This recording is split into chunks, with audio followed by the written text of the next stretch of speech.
Welcome to The Sound of Economics, the podcast series by Bruegel, the Brussels-based economic think tank. I'm Giuseppe Porcaro, and here at Bruegel, we are undergoing a research project on the future of work and inclusive growth in Europe. The project analyzes the impact of technology on the nature, quantity, and quality of work, welfare systems, and inclusive growth at large. The Sound of Economics is proud to contribute to the project with a space for discussion and analysis on this theme. And I'm happy to be accompanied today by Laura Nursky, who coordinates the project at Bruegel. Hi Laura, how are you? Hi Giuseppe, I'm very well. How are you? I'm very well, even though my voice is a little bit down, so cope with me as well as our listeners. In today's episode, we are going to speak about jobs quality. And joining us for this conversation is Janine Berg, who is senior economist at the International Labour Organization. And she's interested in inclusive labour markets, and she's a member of the Excellence Network for the Future of Work and Inclusive Economy for our Bruegel project. Hi, Janine. Happy to have you here at The Sound of Economics. Hi, Giuseppe. Hi, Laura. Thank you so much for inviting me. The issue of jobs quality is a particularly hot topic for policymakers, HR managers, and workers alike, especially in the context of the current transformation of the labor markets and the reflection about how this is going to play out in the future. Do you have a job that you secretly believe is pointless?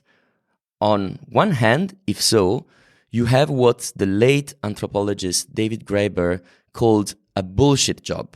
Graeber was a professor at the London School of Economics and a leader of the early Occupy Wall Street movement. And he argued that there are millions of people across the world, clerical workers, administrators, consultants, telemarketers, corporate lawyers, service personnel, and many others, who are toiling away in meaningless, unnecessary jobs, and they know it. On the other hand, they are not only pointless jobs, but they are also clearly bad quality jobs. And a return to unionization, even in countries such as the United States of America, is a signal of the need for a systemic approach towards the issue. One of the latest examples in the news was the recent and historical decision by the workers at the New York Amazon warehouse, who voted 55% in favor of joining the Amazon Labor Union back in April 2022. Laura and Janine, you've been both writing about jobs quality, and we are going to link up some of your papers in the show notes. Why does job quality matter? Well, job quality matters first and foremost because of the effect it has on the well-being of the people in those jobs. So that's actually how it's defined in the first place. So job quality is defined as those elements of jobs that impact the well-being of employed persons. So that well-being includes both subjective well-being and objective well-being. So with subjective well-being, we mean the kind of well-being that you have to ask people, like how satisfied are you with your job? How engaged are you? How much meaning do you find in your job? For example, you refer to the meaningless types of jobs. Those are assessments made by the person in the job himself. But there's also an objective element to well-being, and that is a type of well-being that an external observer can measure. And then we talk about material welfare, physical health, mental health, like burnout. So all elements of jobs that impact those well-being outcomes are considered to be part of job quality. And there's by now like a very extensive literature dating back at least 50 years that consistently finds these causal effects of elements of jobs on worker outcomes, ranging from working long hours or having low job control, impacting things like burnout, but also cardiovascular disease and even premature mortality. So first and foremost, job quality matters because of the impact it has on workers. And of course, you can imagine that if you have a workforce that is sick or unmotivated or unengaged, that this will have effects on productivity of firms as well. Janine, what's your take on that? Well, I very much agree with what Laura has said. Job quality is really important both for the individual, but also for firms, for enterprises, and also for society at large. So on the one hand, all of us, we spend most of our time at work. So it's really important that one enjoys one's job, because that has implications for our own mental health, our own well-being. But then, of course, there's secondary effects on how that person performs at the firm. So if a person isn't really happy in their job, if that job has a lot of work intensity, if the social environment isn't good and they don't have supportive colleagues or they don't have supportive management, if they don't have any autonomy or control over their working time, all these different dimensions are going to affect how they perform at the job. So on the one hand, it's going to affect whether they can be innovative in the workplace, which is obviously really important for economic growth, to have innovative workers that can lead to technological progress and other sorts of organizational progress that can improve output. But if they're not happy in the job, we know from the data that people quit. And when people quit, it's very costly for firms. It's costly for social security systems. It's costly for society. So we want to have healthy and supportive job quality and work relations that allow both the individual to prosper in the workplace, but also the enterprise to succeed because they have workers that are well adjusted and performing well. Thank you. So why should job quality be a policy area? You point out why job quality matters, but then what exactly would be the kind of measures that policymakers could address this issue? Right. So it should be a policy area because it's not enough to just have a lot of jobs. We want to make sure that the jobs are also good jobs. So it has to be something that is considered along with policies to increase the employment rate. Now, measuring job policy is much more difficult than measuring the rate of employment or the rate of unemployment because it's a multidimensional concept. So you have all these different dimensions. Europe has actually been a pioneer in the measurement of job quality through Eurofound's European Working Conditions Survey. So we have in Europe, at least every 5 years, indicators on the progression of job quality in the European workplace. But it's still nonetheless hard to capture. So some of the dimensions, such as the social environment, whether people have supportive management, whether they have supportive colleagues, and whether there's adverse social behavior, violence, and harassment in the workplace, those are dimensions that they can be measured, but they're not as easy to measure as something like earnings or whether people work extended hours. Those are also other dimensions that are really important. There's also other issues such as autonomy. I mean, this really reflects people's own opinion about whether they have autonomy in the workplace. It's certainly important to measure it, but it's not as easy to measure as some of the other metrics. But that doesn't mean that just because something's difficult to do that we shouldn't be doing it. And I think what it really does clearly show with the data that's come out in Europe is that it allows one to see, what particular policies can then intervene to make the working environment more supportive for workers. Good point. Good point. If I can also pick on your question, Giuseppe, about why job quality should be a policy area, it's kind of the reverse question of why doesn't the market deliver good job quality by itself, right? I talk a lot to economists about this topic. It's not an inherently economic topic, right? So most of the research takes place in psychology and sociology. But when I talk to economists about job quality, I get two sort of questions. First, if everybody would be better off with better job quality, right? So workers would be better off, firms would be better off. Why doesn't this spontaneously happen in the market? That's the first question. And the second question I get a lot is, well, everybody has individual preferences. So what one person finds a good job, another might find a bad job. So I want to address those two questions because I know we also have an economic audience listening to this podcast. So first, if everybody would be better off, why don't firms raise job quality? Well, first of all, we describe a few reasons in the paper, but one I like to highlight a lot is this idea of the labor market as a tragedy of the commons, right? Everybody would be better off with a healthy workforce, like Janine said, one that is engaged, innovative, productive, but it's costly to some extent to raise job quality. So firms tend to focus on the short term, try to get the most out of the workforce in the short term, and they don't internalize the effects that the quality of their work has on the long-term health of their workforce. So they are kind of depleting the labor market resources in that sense. So that's one reason, this tragedy of the commons. Another reason is that Actually, the volume of labor market transactions is quite low. So a market mechanism can only work if there's enough volume, enough transactions in a market. If you look at the number of labor market transactions that people make in their lifetime, the OECD has data on average job tenure, which ranges between 7 and 10 years on average across all of these countries. So that means that people in their lifetime hold on average between 4 and 6 jobs. So you cannot really speak of a large volume of transactions that can help the market function in that way. And then the second question about preferences. So what I find a good job, you might find a bad job. There are several reasons why this is not true. There are objective elements of jobs that clearly have an impact on workers regardless of your preferences, like working 12-hour shifts every night or having a very unpredictable schedule. That's bad for everybody. Also, these studies that I quoted on having low job control leading to premature death, that's bad for everybody. And then still, there might be some preferences between people on how you trade off certain dimensions of job quality. Like Janine said, it's a multidimensional concept. So we have to look at all of those dimensions together. And some people might trade off, for example, having lower job control in exchange for lower work intensity, or having a lower wage in exchange for more holidays, for example.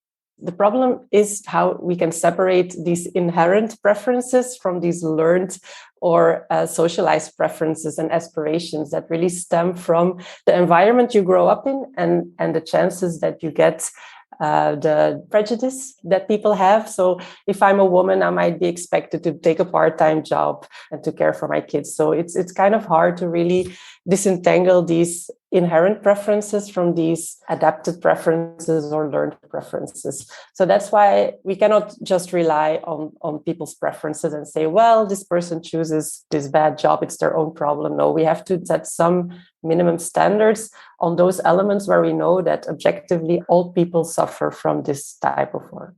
Thank you, Laura. But coming back to the policy issue, because of course that's very important to understand the different approaches. And you rightly point out, economists are not necessarily seeing the same thing that anthropologists and sociologists are seeing in this space. And it's important to somehow bring together those different perspectives and those different questions, especially as we were mentioning before, policies are discussed in order to address those issues. And Laura, in one of your papers, you've been also addressing specifically to make an example of how those policies could work.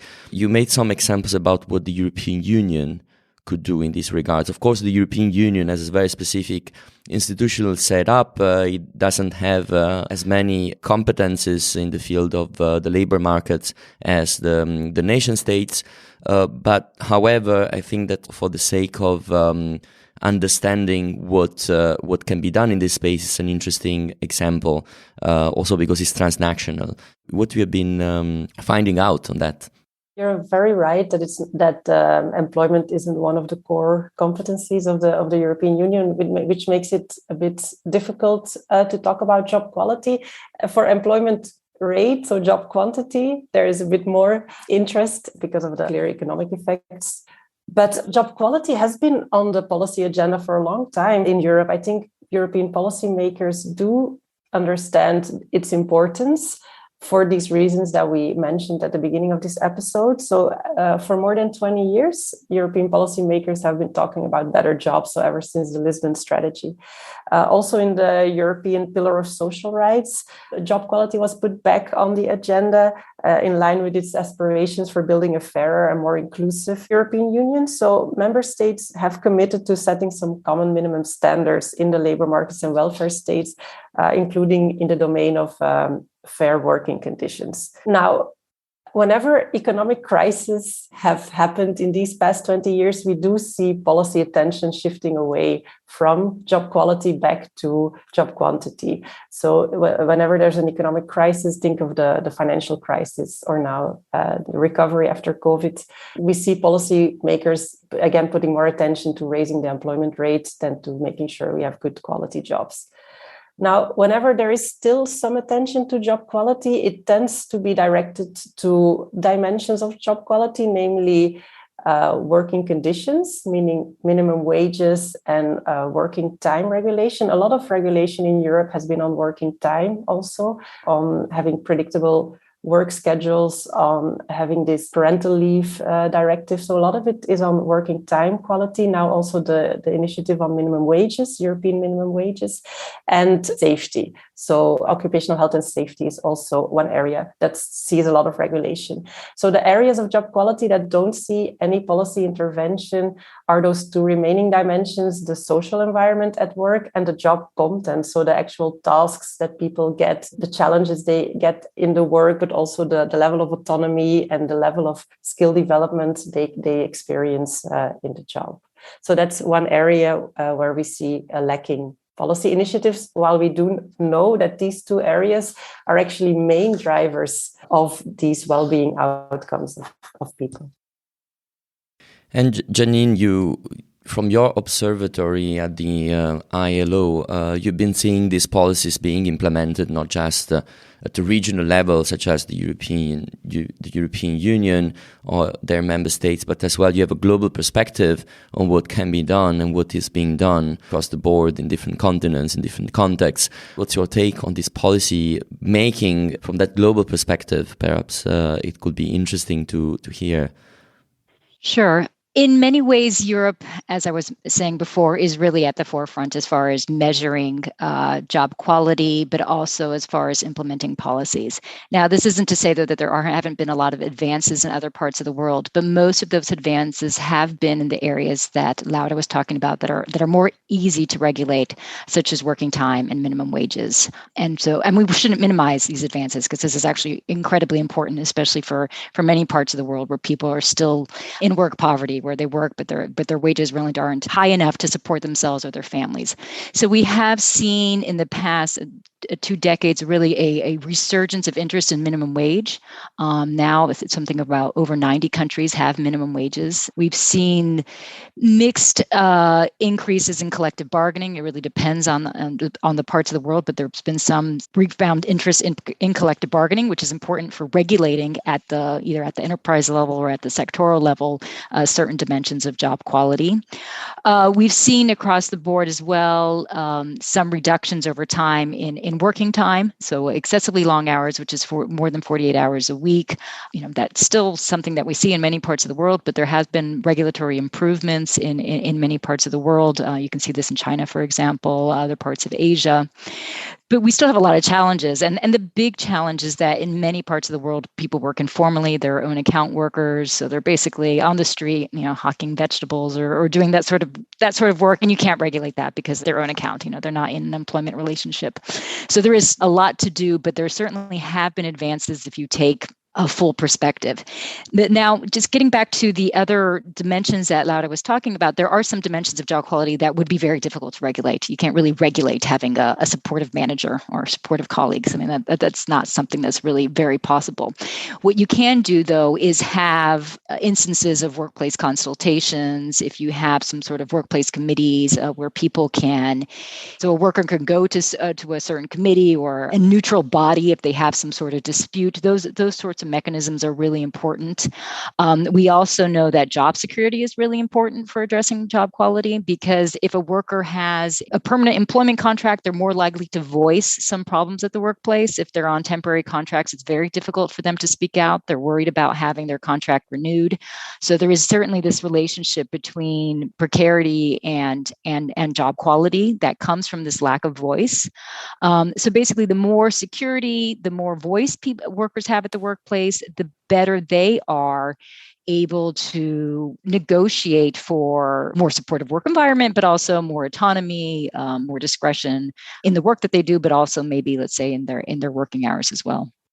You mentioned an important aspect, which I was about to ask both of you, which is workers' participation in all this, and how this could be a very important element or a pillar in order to advance in the policy discussions as well.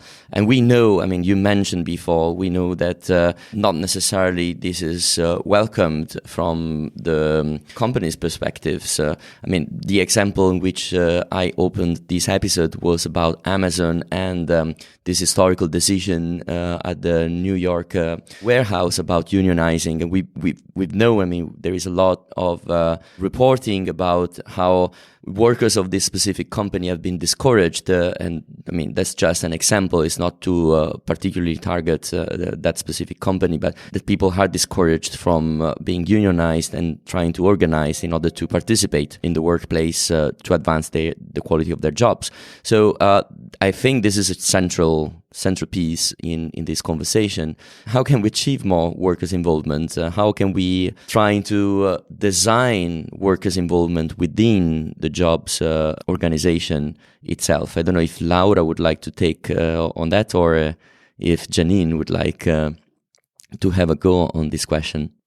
Okay, I guess I can jump in. So that's absolutely fundamental. I wouldn't say that all employers are against unionization or collective bargaining or even voice at the workplace. I think there's definitely some good practice examples from Germany, from the Nordic countries, of very collaborative social engagement and social dialogue at the workplace that has proven to be successful. So I mean, I think there is perhaps less resistance than one thinks. But that said, it's really important to have the regulations in place that support freedom of association and collective bargaining.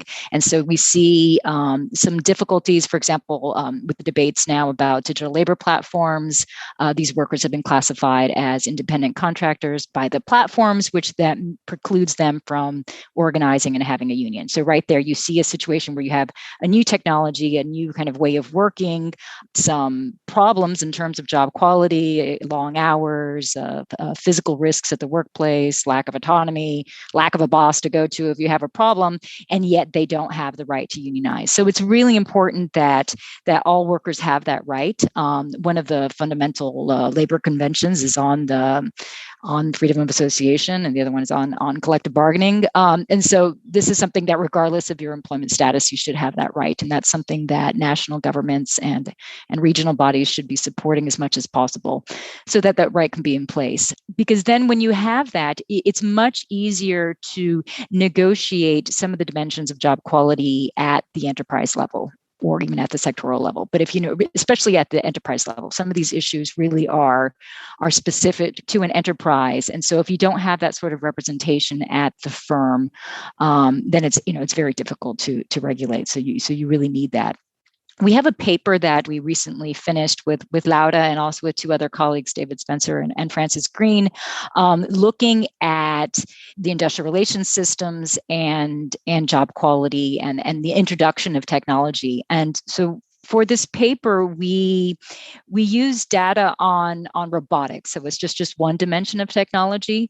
But we found that when robots were introduced, and this is in Europe, it had the effect of lowering dimensions on skills and discretion at the workplace. It lowered working time quality, and it increased the degree of work intensity. So for this, we actually used the indicators from the European Working Conditions Survey. But what was really interesting in the paper, so perhaps this wasn't that surprising, but what was interesting was that in those workplaces where there were higher degrees of collective bargaining levels, if there was that present at the country level, then it meant actually that those dimensions, while still negative, were mitigated. So the effects were not as negative in those working environments where you had actually this collective negotiation. Yeah, Laura, please. Yeah, I just wanted to pick up on what Janine was saying about how the effects of these technologies on job quality can be mediated by these factors such as collective bargaining or unionization. The thing is that technology doesn't have any predetermined effect on job quality. It's just a tool that we design and then implement in a workplace. And depending on how we do that, the effects can be positive or negative. I just want to give a few examples. For example, the introduction of the conveyor belt in the second industrial revolution, right? That led to a lot of job simplification. So a lot of lower autonomy, less opportunity for developing skills, right? People were put at a conveyor belt, repeating the same kind of task over and over again. So allowing to specialize and raising productivity. but lowering the variety of tasks that people were doing, having a lot of repetitive work, low autonomy, low skill development, right? But then if you look at the third industrial revolution, the introduction of ICT, of computers, those technologies didn't seem to have that de-skilling effect. Those have seemed to be more complementing, especially high-skilled labor. So people in high-skilled jobs tended to benefit from having computers. So they were learning new skills from this technology and increasing their productivity as well. So technology doesn't have any predetermined effect on job quality. It depends on how we design it and how we implement it. So when we design technology, this is also one element when worker or employee participation helps to make sure we have better outcomes of new technologies, because employees are the ones who understand the production process best, right? They do it every day. So when we are designing a technology meant to support this production process, they're the ones who have all the tacit knowledge about this production process. So if we involve them in the design of the technology, that makes the technology work better, right? So that makes the output or the quality of the technology better. And that also makes it easier to accept this new technology in the workplace, because workers then experience that this technology makes their job better, easier, lighter, more challenging, more interesting. So that makes it also easier to accept this new technology and to overcome this resistance to change that companies often complain about when they're introducing new technologies. So indeed, this involving employees, especially in the design of technology, is something that really comes out of the paper that Janine just mentioned. So the last reflection that you were just making, I think you're positioning yourself a little bit in this big debate about automation, about whether automation is going to doom everyone or is going to be the solution for every single problem. I think that you are pretty much providing with data and clear analysis and evidence that it's not just about technology, it's about how you implement it and for what kind of purposes and in which kind of ways you implement this in the workplace. Am I correct? I mean, this is the direction of speed of your analysis so far, right?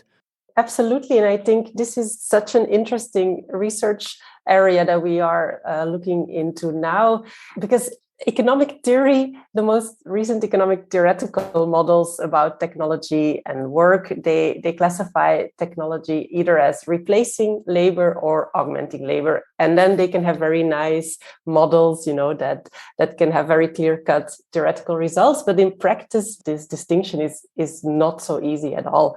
Automating one person's job might be managing another person's job. For example, if I'm a planner in a company and you automate away my job, so you have a planning algorithm or a scheduling algorithm, you automate away my job, so that's labor replacing, but then you are managing other people's jobs, right? So then you might be putting a lot of pressure on those people who are now being scheduled by an algorithm. Like Janine said, you no longer have a person to call to say like, hey, this schedule doesn't really work for me because my kid is sick, or I have to switch a shift, or I have to take care of my parents, or your shifts might become much more unpredictable because the algorithm might be able to adjust in real time to fluctuating demands in the environment. Oh, we expect a lot of people coming in today because it's sunny. Let's add some more people to this shift. So the algorithm can also make the predictability of the work less. Now, again, this is just how you design it, right? You can put constraints on an algorithm and say, don't change the shifts less than 3 days or 5 days or 1 week in advance. This is just a choice that you can make. And the point is, you have to ask people.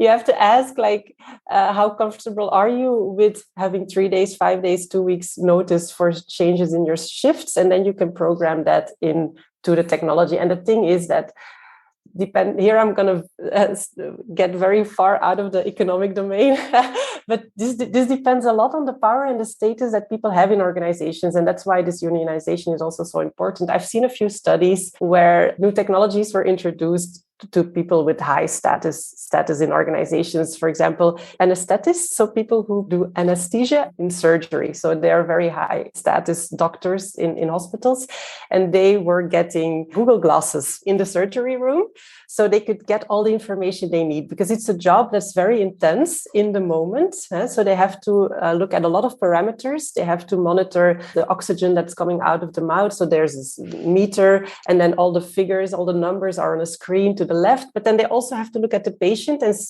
look at the color of their skin and look if their chest is moving. So they have to watch a lot of information at once in different spaces. So they get these Google Glasses where all this information is brought right into their eyesight. So that really supports and enhances their work. So it makes it easier for them to see all this information and then to make a decision like, is this person still safe in this surgery or not?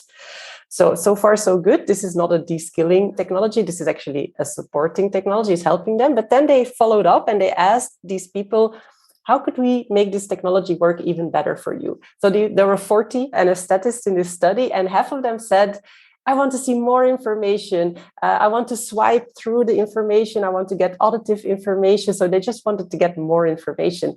Only 2 out of the 40 said that they wanted decision support, meaning that the information would then be put into an algorithm, and the algorithm would tell them, now this patient is in danger or now it is not. They didn't want this decision support because they wanted to keep themselves. They wanted to take the decision. They want to keep control. Well, yes, they wanted to keep control because they care about the patient, but also they know that that's what makes them valuable to the hospital, is their specialized knowledge in making these decisions.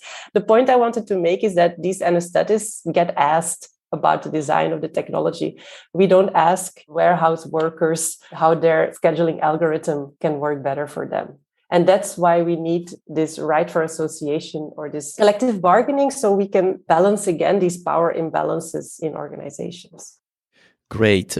We are going soon towards the end of these episodes, but we cannot close without a reaction from Janine to this last part of our conversation regarding the use of technology. As you were mentioning, you've been writing the paper together with your colleague on that. What else would you like to add before we close this conversation? I mean, I absolutely agree with everything that Laura is saying, and I think her example is really perfect. It's really about, the more that you can involve the worker in the decisions about how technology is integrated into the firm, not only will this improve the job quality for that specific worker, but ultimately it's going to improve labor relations at the firm. It's going to improve that worker's well-being. It's likely to improve and lead to more innovation. I mean, we don't want a world of work where nobody's taking decisions and everything's being done by an algorithm and we think everything's fine, because there's a lot of unintended consequences, as they say in the technology world, from technology that we're not aware of that could occur if we take out humans. So maybe the short run benefits in terms of cost might be better, but in the medium or long term, it could be really devastating. So it's really important to keep the humans in the world of work, to have that dialogue, to have that constant feedback, to as much as possible integrate systems of participatory design, where you have the design of the technology, the feedback on the implementation, so that you can have a better world of work.